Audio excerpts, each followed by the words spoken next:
So hello everyone, और एक बार फिर से आपका स्वागत है इस चैनल पे।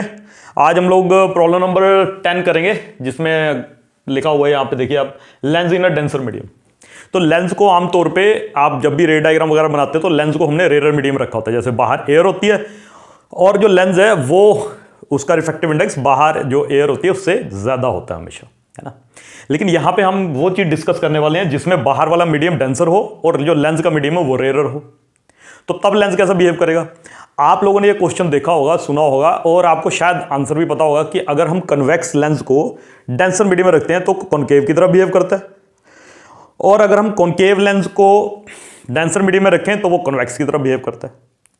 ठीक है, लेकिन क्यों, वो मैं आपको दो तरीके से बताऊंगा। पहला तरीका तो यह है कि हम रे डायग्राम से बताएंगे जो रिफ्रैक्शन ऑफ लाइट होती है, और दूसरे तरीके में मैं आपको वो जो फॉर्मूला लास्ट टाइम किया था लेंस मेकर फॉर्मूला, वहां से बताऊंगा आपको। तो चलिए पहला तरीका करते हैं जो रे डायग्राम से, है ना। तो मेथड 1,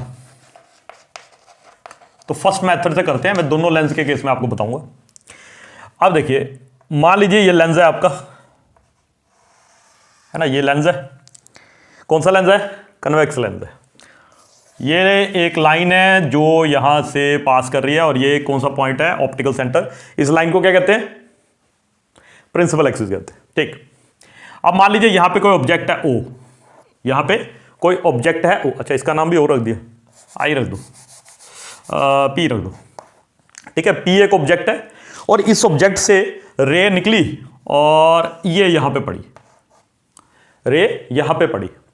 मान लीजिए इसका जो रिफ्रैक्टिव इंडेक्स है वो n2 है, और बाहर जो मीडियम है उसका रिफ्रैक्टिव इंडेक्स n1 है, यहां पे भी n1 है, और जो n1 है वो ग्रेटर देन n2 है यहां पे। यानी बाहर वाला मीडियम डेंसर है, ये वाला मीडियम रेयर है। अब देखिए यहां पे कोई नॉर्मल होगा तो क्या करती है लाइट, जब डेंसर से रेयर जाती है तो कहां को बेंड करती है, अवे फ्रॉम द नॉर्मल। तो ये away from the normal bend कर देगी। यहां पे मान लीजिए इतनी सी बेंड करेगी, ठीक है। अब इतनी सी बेंड करेगी तो यहां पे भी एक नॉर्मल यहां पे होगा। अब इस लाइट को इधर जानता तो यहां पे क्या करेगी, अब देखिए पहले यहां पे डेंसर था, डेंसर से रेयर गई तो अवे फ्रॉम द नॉर्मल, ये नॉर्मल n1 है। और फिर जो यहां पे जो नॉर्मल था n2, यहां पे जो नॉर्मल था n2, यहां पे जो लाइट है अब कहां से जा रही है, रेयर से डेंसर, रेयर से डेंसर जाती है तो टूवर्ड्स द नॉर्मल बेंड करती है। ठीक है, तो टूवर्ड्स द नॉर्मल बेंड करेगी। तो आप देखो कि यहां पे ये जो लेंस है कैसा बिहेव कर रहा है, कैसा, डाइवर्जिंग लेंस की तरह। तो यहां पे लिखते हैं, if convex lens is placed in a denser medium, it acts like a diverging lens. वो एक डाइवर्जिंग लेंस की तरह बिहेव कर रहा है। अगर आपको एग्जाम में आए, आप ऐसा डायग्राम बना के प्रूव कर सकते हो कि देखो जी ये तो डाइवर्ज कर। ठीक है जी, बहुत बढ़िया। ओके, और डाइवर्ज कर रहा है तो अगर हम मैं इसकी रे डायग्राम ऐसे बनाऊं सिंपल तरीके से, तो वो कैसे आएगी, ऐसे करके बनाऊंगा। तो ये लाइट गई और यहां से बेंड कर गई, ऐसे मतलब दोनों की बेंडिंग मैंने एक ही जगह शो कर दी। तो ये कौन सा पॉइंट है जहां से लाइट अपीयर करेगी। या फिर एक काम करते हैं, और तरीके से करता हूं, रुको, ताकि आपको बाद में सही समझ आए।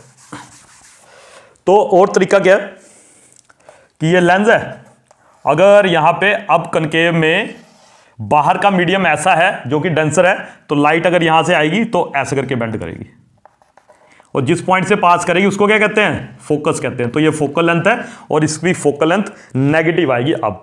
लेकिन याद रखना, डायग्राम देख के चौंकना मत, ये बाहर का मीडियम जो है वो डेंसर। अगर पतला लेंस हो तो हम ऐसी डायग्राम, दोनों जो रिफ्रैक्शन अलग अलग सरफेस हुई है उसको एक ही जगह बना देते हैं। ठीक है, चलिए अगली बात, अब दूसरा लेंस देखते हैं।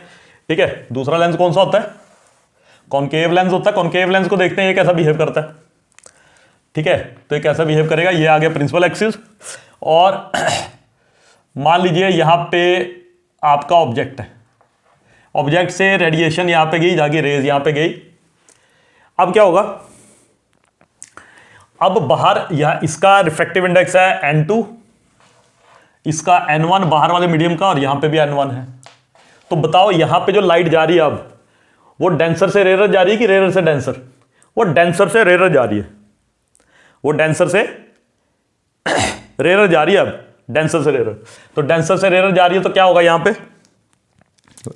बताओ कहां को बेंड करेगी? टूवर्ड्स द नॉर्मल या away from the normal? Away from the normal. ठीक है, तो away from the normal bend करेगी, तो ये नॉर्मल है तो ये थोड़ा इधर को बेंड कर जाएगी, अवे फ्रॉम द नॉर्मल, है ना। ये नॉर्मल है, जाती सीधी, ये away from the normal bend की, ये नॉर्मल N1 लिख देता हूं मैं इसको।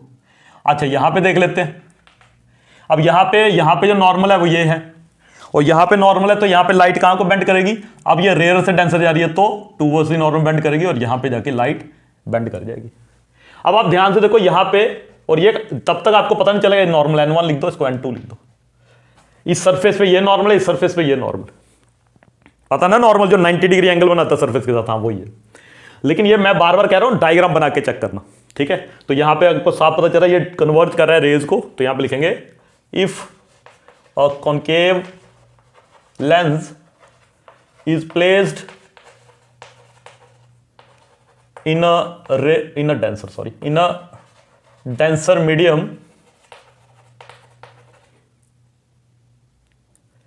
it acts like a converging lens।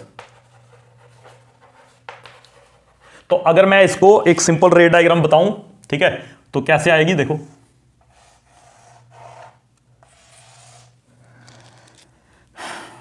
तो ये लाइट पड़ी ऐसे और ऐसे करके यहां से पास कर गई, बताओ ये क्या हुई? फोकल लेंथ, और ये क्या हुआ? फोकस हो गया आपके पास, ठीक है। तो देखो कितना वियर्ड है, जैसे आपने डेंसर मीडियम में लेंस को रखा, उल्टा बिहेव करना शुरू कर गया, वो डाइवर्जिंग कन्वर्जिंग हो गया, कन्वर्जिंग डाइवर्जिंग हो गया। आप चाहें तो यहां तक भी ठीक है आपके लिए, और यहां तक अगर आंसर बता दोगे एग्जाम में और ऐसा एक्सप्लेन कर दोगे रे डायग्राम से, तो दैट विल बी सफिशिएंट। लेकिन दूसरा तरीका भी है। दूसरा तरीका क्या है? मैथमेटिकली अगर हम देखें तो लास्ट लेक्चर में आपने सुना होगा कि मैंने लेंस मेकर फॉर्मूला बताया था, यहां पे लिख देता हूं मेथड 2, ठीक है। तो लेंस मेकर फॉर्मूला किया था हमने, देखिए अगर आपने वो वीडियो नहीं देखा तो मैं डिस्क्रिप्शन में उसका लिंक दे दूंगा, वहां पे आपको वीडियो मिल जाएगा, जब प्लेलिस्ट चेक कर लीजिए वहां मिल जाएगा, ठीक है। तो 1/f इक्वल टू किसके बराबर था? N2/N1 minus 1 into 1/R1 minus 1/R2। मैं दोबारा बता देता हूं ये क्या क्या है। फोकल लेंथ आ गई लेंस की, N2 आ गया किसका? लेंस का रिफ्रैक्टिव इंडेक्स, N1 क्या आ गया? सराउंडिंग मीडियम का रिफ्रैक्टिव इंडेक्स, R1 क्या आ गया? ये पहला सरफेस है, पहले सरफेस का रेडियस ऑफ कर्वेचर, R2 क्या आ गया? दूसरे सरफेस का रेडियस ऑफ कर्वेचर, ठीक है जी। अच्छा अब देखिए यहां पर मैं कुछ वैल्यू पुट करता हूं फॉर कन्वेक्स लेंस। अगर कन्वेक्स लेंस की बात करें तो कन्वेक्स लेंस के लिए जो R1 है, R1 इधर को होगा पॉजिटिव। मान लीजिए बाई कन्वेक्स में दोनों रेडियल जो कर्वेचर होते हैं बराबर होते हैं, लेकिन ये राइट साइड है तो साइन कन्वेंशन से क्या आएगा? Plus R। और जो R2 है, R2 देखो लेफ्ट साइड है तो साइन कन्वेंशन से क्या आएगा? Minus R। वैल्यू पुट कर दो तो क्या आएगा? 1/f is equal to N2/N1 minus 1, और ये क्या बन जाएगा? 1/R और माइनस माइनस प्लस 1/R, ठीक है। तो वैल्यू क्या बनेगी? 1/f is equal to N2/N1 minus 1 into 2/R। अब आप ध्यान से देखो यहां पे, अगर इफ N2 जो है इज लेस देन N1, मतलब N2 छोटा है और N1 बड़ा है, यानी कि लेंस का रिफ्रैक्टिव इंडेक्स कम है और सराउंडिंग का रिफ्रैक्टिव इंडेक्स ज्यादा है, तो क्या होगा? तो आप देखो ये छोटा है ये बड़ा है, इसका मतलब ये वाला जो डिवीजन होगा ये 1 से छोटा आएगा, 1 से छोटी चीज है यहां पे और यहां पे 1 है, इसका मतलब ये चीज क्या आएगी? नेगेटिव। मतलब ये चीज क्या आएगी? नेगेटिव। ये पार्ट नेगेटिव आएगा, ये तो पॉजिटिव है ही है, तो ये ओवरऑल क्या आएगा? Overall F will be less than 0 आएगा यहां पे। और यहां पे देखो है ना एफ नेगेटिव। एफ नेगेटिव किसके लिए होता है? कॉनकेव लेंस के लिए। तो यहां से प्रूव हो गया कि ठीक है कि फोकल लेंथ नेगेटिव है अगर हम किसी कन्वेक्स लेंस को ऐसे मीडियम में रखें जिसका रिफ्रैक्टिव इंडेक्स उस मीडियम के रिफ्रैक्टिव इंडेक्स जिसका रिफ्रैक्टिव इंडेक्स लेंस के मटेरियल के रिफ्रैक्टिव इंडेक्स से ज्यादा हो, तो फोकल लेंथ देखो मैथमेटिकली भी नेगेटिव आ रही है और ये बता भी देगा कितनी नेगेटिव आएगी, बता भी रहा है कि कितनी नेगेटिव है, कैसा बिहेव करेगा। ठीक है, और अब आ गया दूसरा लेंस। दूसरा कौन सा है? कॉनकेव। ठीक है, तो ये आपके लिए होमवर्क है। ठीक है, होमवर्क है कि यही फॉर्मूला लगा के आप कॉनकेव के लिए निकाल के देखो। और आप ऐसा कर सकते हो कि जैसे लेंस को वाटर में रखा, लेंस को ग्लिसरीन में रखा, कैरोसिन ऑयल में रखा, तो फिर देखें हम कैसा आता है उसकी फोकल लेंथ और रिफ्रैक्टिव इंडेक्स, फोकल लेंथ कैसी आती है उसकी, है ना। तो होमवर्क क्या है? Do the same calculation for concave lens. By concave के लिए कर देना, जिसमें R1 R2 की का मैग्नीट्यूड बराबर होता है। ठीक है, और करके देखना, और वहां देखोगे आनी चाहिए थी नेगेटिव, आएगी पॉजिटिव। जैसे यहाँ नेगेटिव आई है, पॉजिटिव की जगह यहाँ पॉजिटिव की जगह नेगेटिव आएगी। आप कैलकुलेट करके देखना और मेरे को बताना। आई होप आप लोगों को ये वीडियो अच्छी लगी होगी। जो भी मैं एंड में क्वेश्चन बता रहा हूँ जरूर करके देखिए, उससे आपकी समझ और अच्छी हो जाएगी। ठीक है, तो तब तक के लिए ओके बाय।